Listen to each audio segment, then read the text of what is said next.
والتين والزيتون ودور سينين وهذا البلد الأمين لقد خلقنا الإنسان في أحسن تقويم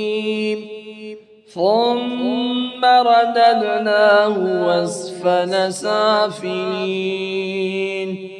إلا الذين